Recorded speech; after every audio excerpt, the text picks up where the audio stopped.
Hello, and thanks so much for joining me here for another episode of Story Time. Today's story is called Still Life, and it's from my collection, Traveling Left of Center and Other Stories. This is how it should be. In the morning, I would go into my kitchen with its gold and oak cabinets and white tile countertops, where I would grind some fine brown coffee beans, a special blend grown high in the Andes, where the air is so sharp it can slice your lungs. When the coffee is finished brewing, I would pour it into a delicate gold-rimmed demitasse, and the steam would rise, rich and fragrant, almost as satisfying as that first taste. I would take my cup and one freshly baked, flaky croissant and walk out onto the deck. From there, I would watch the sun as it fights its way through the pine trees, struggling to reach the sky. The first rays color the darkness orange and red, purple and gold, and as the night is conquered, the sun would emerge victorious. On the deck, there was one small glass-topped table with wrought iron legs, a wicker rocker with a thick purple-flowered seat cushion, and my easel. I look at the sky, and then at my paint box and colored pencils, waiting on the shelf below the empty canvas. Finally, with slow, deliberate strokes, I begin to sketch my world. The pines with each needle meticulously placed on each branch, and each branch grafted carefully onto the trunk. And the sky, its colors melting and bleeding into each other like a dying harlequin. While I work, the kittens would come out to investigate the world in which they find themselves. The white one, the baby I call her, immediately leaps into the rocker and settles down, her tail curling around like a mask to hide her face. Her blue eyes would move back and forth, watching me as I bring the sun and sky onto the canvas. The black kitten would first twine around my ankles, tickling my skin with his tail before vaulting onto the wooden railing. He is as much at ease as though it was 6 feet wide instead of 6 inches, as though the ground was not 20 feet below. He would pace along the edge, a jungle predator hunting for food, until, tired of the game, he joins his mate in the chair where they sleep together, black and white, night and day, curled into a furry circle. There is no radio, no telephone, no sound except the wind and the birds and the stream, far below and hidden by the underbrush. I can hear the water, even high on my deck, rushing and tumbling over rocks worn smooth by its endless caress. That is a very short excerpt from Still Life, which itself is a very short story. Not quite flash fiction, but really short. I don't usually write stories that are that short, but you write what needs to be written. You don't add any extra words just to achieve some special word count.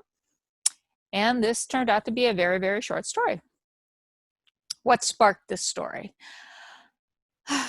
Years and years ago, there was a time where I was seriously thinking of moving. So I went looking at houses.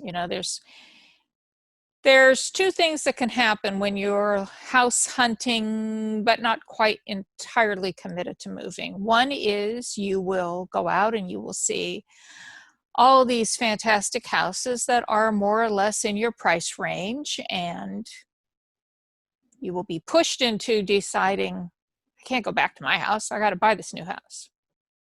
Or you will go look at the houses that are within your price range, realize that today's dollars do not buy anything close to what you were not only hoping for, but even close to what you already have.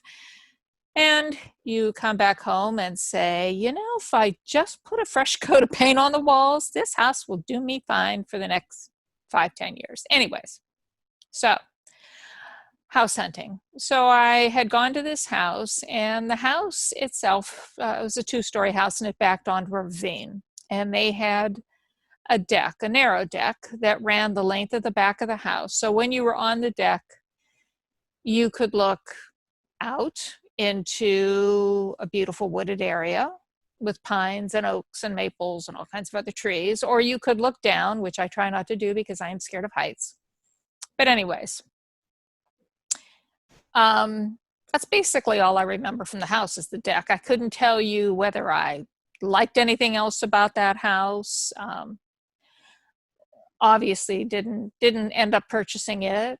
I'm still in the same house that I was living in when I went looking at houses.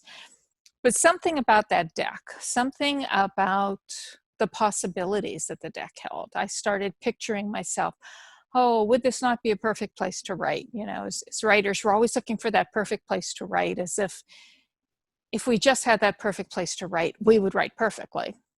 Doesn't happen, but it's nice to dream. But anyways, I remembered that. And I remember thinking, this would be wonderful. Oh, I would be so inspired. And I suppose in a way I was, because that was one of the inspirations, probably the biggest inspiration for this particular story. It was writing how I wished it would be, the life I wished I was living, the environment I wish I lived in. In this particular case, the character is a painter, but doesn't matter. Creativity is creativity. But the point is, when you read the entire short story, and it won't take you long because, as I said, it's a very short story, you will learn that there is quite a difference between how she imagines it should be, how she wants it to be, from the type of coffee she would drink and the type of croissant she would have for breakfast, to the type of place where she would pursue her art, compared to the life that she actually lives in. And I think for many people, that is the way life is. We picture, wouldn't it be wonderful if? And sometimes it's like, yeah, okay, fine, but my life is not that bad. But there are people out there whose life is so bad, whose life is so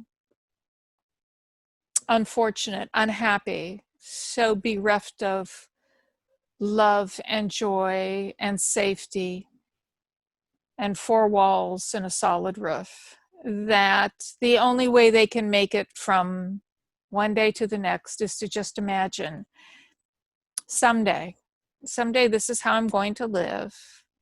Someday I'm going to wake up and I will be in another place, maybe with another person, doing something totally different, but something that brings me joy. That is what this character is dealing with.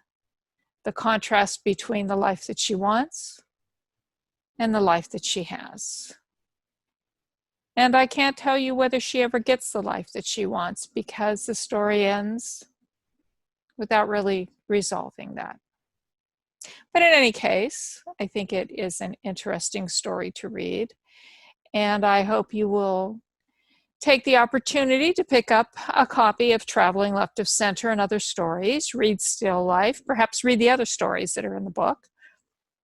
And maybe it'll make you reflect on your life, other people's lives. In any case, I hope you will at least enjoy it. So thanks so much for joining me here for today's episode of Storytime, and I look forward to bringing you another story the next time we get together.